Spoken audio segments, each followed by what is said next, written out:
Support comes from the Missouri Forest Products Association.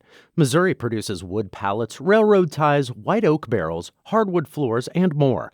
Details on the variety of products made in the state are at choosewood.com. From St. Louis Public Radio. This is St. Louis on the Air. I'm Danny Wysentowski. We need to start with the breaking news about a shooting at Central Visual and Performing Arts High School.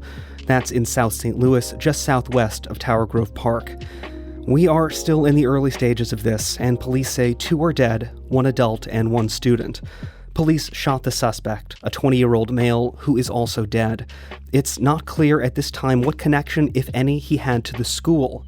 At least 3 others were injured during the shooting and are being treated at local hospitals. Soon after the shooting, outside the school, high school senior Sarah Lewis described hearing the gunshots near her classroom. I'm just very panicked and very frightened of what happened, and I'm shaking, and it was terrifying. Were you near where you heard or saw anything? They were right under the class I was in. Oh my gosh. And I heard the banging and the shooting, and I honestly felt like I wasn't going to make it out of there because it was really scary. That was the voice of Sarah Lewis, a high school senior at Central Visual and Performing Arts, talking with Holly Edgell, managing editor of the Midwest Newsroom. That was earlier this morning. As we said, there was a shooting there that is still an ongoing situation. And at a press conference this morning after the shooting, St. Louis Mayor Tishaura Jones recalled how she visited Central Visual and Performing Arts High School on the students' first day of this school year, and Mayor Jones recalled how excited they were for the upcoming school year. And now to be here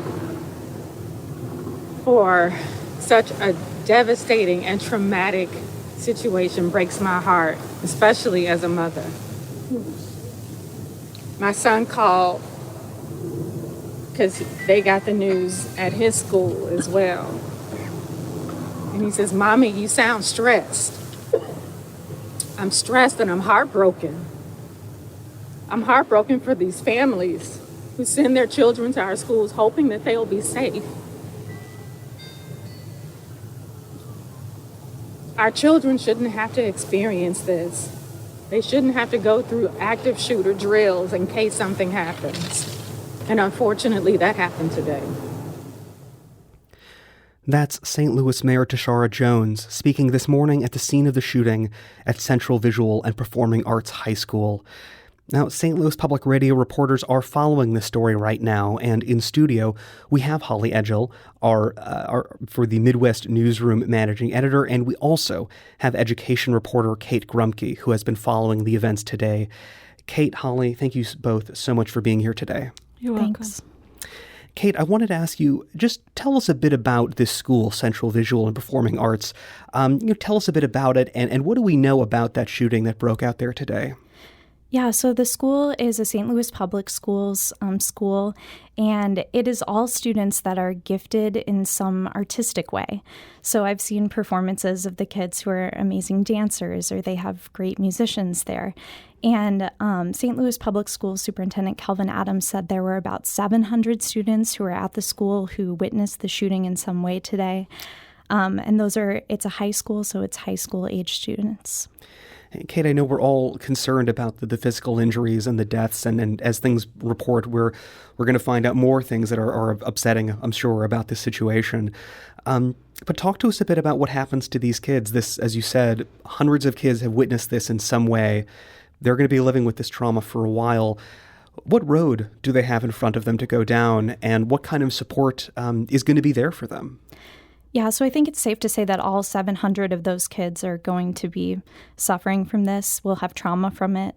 I actually talked to a student, Yuriski Velasquez Vera, who said that she was both injured because she had hurt her ankle as she was getting out of the school as quickly as she could, but she's also already realizing that she's going to be dealing with trauma from this. Her mom Azucena Vera was saying that she wants to make sure that her daughter can get some sort of mental health counseling or trauma counseling.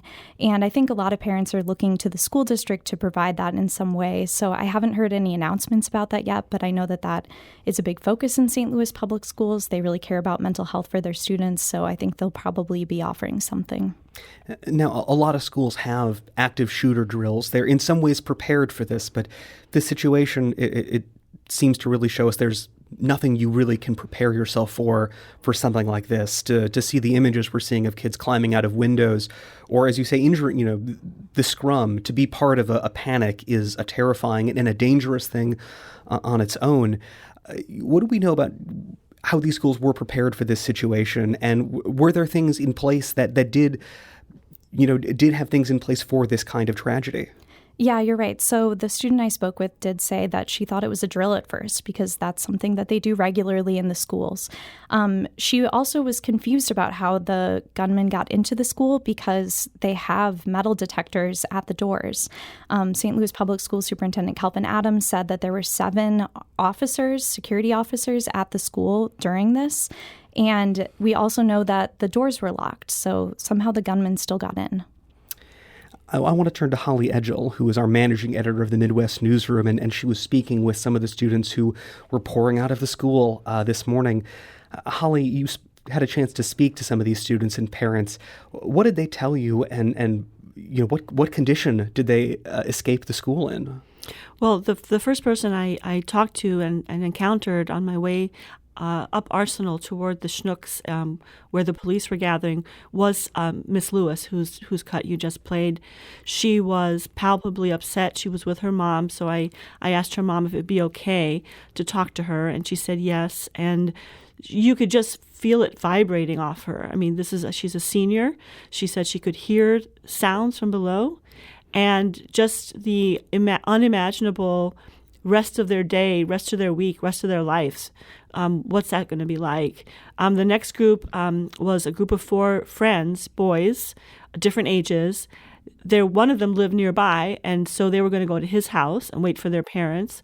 And they were just like in shock and subdued. I took a picture of them together, just standing there in Arsenal, and you can just see their faces are indescribable.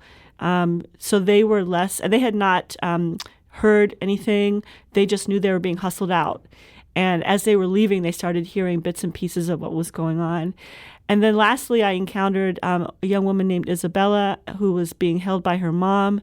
And then her aunt just ran up and just grabbed them and held them in a bear hug. Mm. And Isabella said that she actually saw one of the victims as she was leaving the school. She was, again, I asked if it was okay to talk to her, and her mom said yes.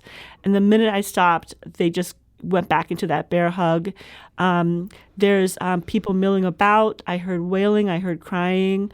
I heard some, there's a lot of students standing around just looking confused and dazed. Parents were that could be there were streaming into the Schnucks parking lot there on Arsenal, like grabbing their kids in bear hugs and hustling them down, sometimes walking for blocks and blocks to wherever they parked their car. And so just really a scene that I've not covered as a journalist, and I must say it was very organized. There was no sense of panic at that point. There were lots of adults and teachers around for the kids, and there was someone going around saying, "Come on onto the buses, come onto the buses," and the buses rolled out in an orderly fashion within the hour. You had a chance to, as you said, to talk to some of these parents and students. What questions were you hearing? What were they looking toward in terms of what they needed, or the piece of information that they were waiting to learn? What I kept hearing was sort of snippets of people like just thinking out loud in the moment, like, how did this happen? I heard the comment about the metal detectors. I heard like people saying, do we know where so-and-so is? Have you seen so-and-so? I just heard the swirl of conversation around me there. And I decided after I talked to those first 3 groups, I was going to let people just move on out. And so I was just sort of absorbing. But that's kind of what I was hearing, just these snippets of in the immediate moment, not even thinking about the trauma, not even thinking about needing the counseling that's going to be needed, but just in the moment, how could this happen? Where is my so-and-so? Where is my best friend? That kind of conversation was just swirling in the air. And Kate, just to very briefly, what are some of those next questions that you're going to be looking at? Certainly in our country, we're now looking at the way schools are structured, their security, the doors that are locked, the police response. What are a couple things that are standing out to you at this moment? Yeah, absolutely. That question of how did this person get into the school? I think that is the first question that we all need to be asking and trying to find out more about.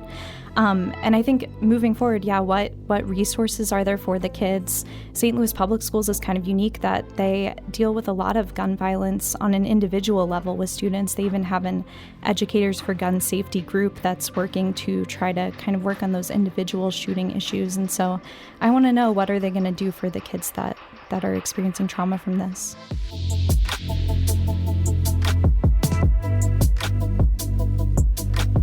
Kate Grumke, Holly Edgell, thank you so much for being here and sharing your reporting, and I know you're going to be continuing to be on this story today.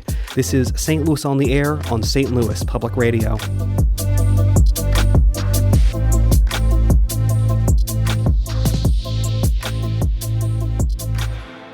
St. Louis on the Air is a production of St. Louis Public Radio. Understanding starts here. St. Louis Public Radio is a member-supported service of the University of Missouri St. Louis.